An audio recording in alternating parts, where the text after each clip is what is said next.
In the world of make-believe at Glasfryn, the most unusual things can happen.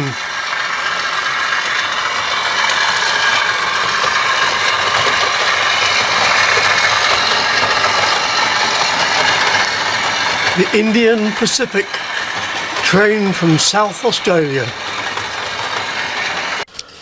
About 20 years ago I spent 42 hours on that train from Perth to Adelaide.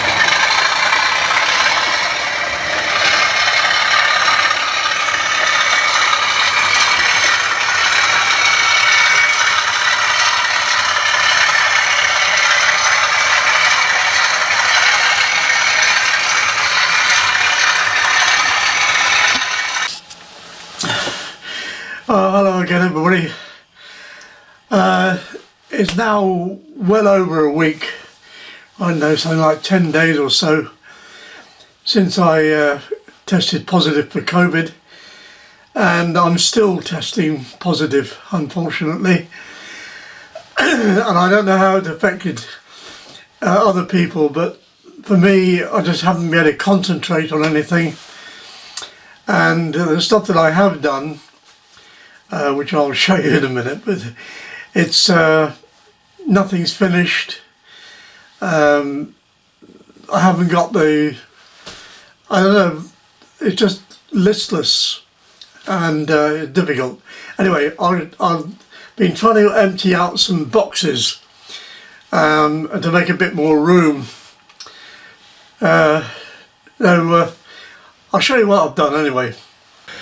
The big one was a box full of vehicles, but due to the cost of fuel these days, they're all laid up. Nobody can afford to go anywhere.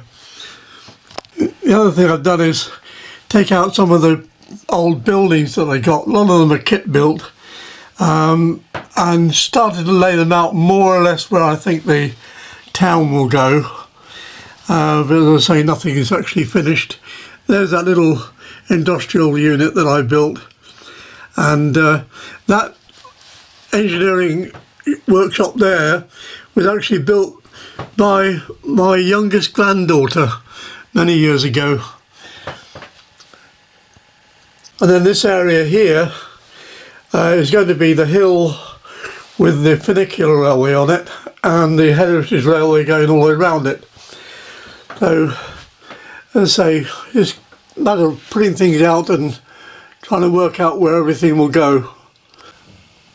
Well, I think the next major job will be this track here, coming down here, coming down into the goods area, which will be around here, on this area here, with the departing trains going underneath that area there, and then climbing up and joining onto the main tracks down there.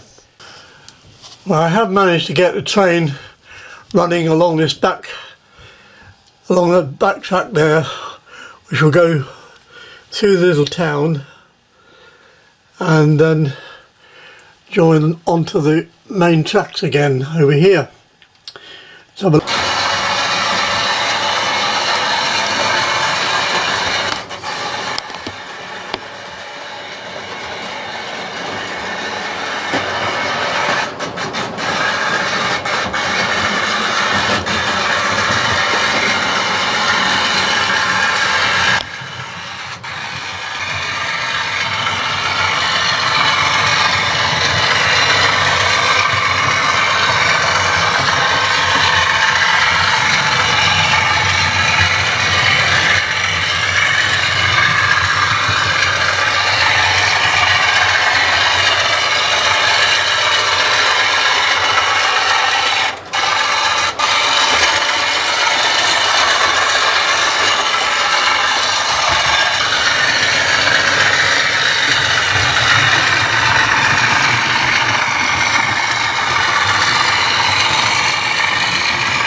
and another thing that I did, experimented, I was watching videos, YouTube videos, you learn everything from YouTube videos, and I wanted some corrugated roofing, and this was a baked bean tin which is corrugated.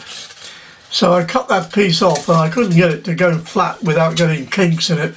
So I laid it on there and I clamped it down, and then I flooded it with PVA and then peeled that off and got a corrugated roof.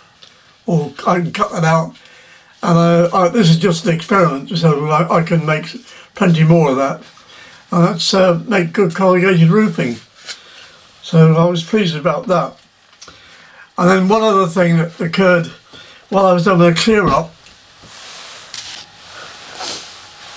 I came across this little bit of microfiber fluff, or microfiber filler, and the shape of it and everything else. And I thought to myself, I wonder if I could make 3D clouds. And there we have it, a 3D cloud. And with the amount of the stuff I've got, I think it might get very cloudy here. But that's it for me for this time. I feel a bit ashamed about the mess and everything else, but it's the way tomorrow, please let me test negative. That would be great. Anyway, when I get a bit further on, I'll see you again, hopefully. So for this time, bye bye, and thanks so much indeed for watching. Bye.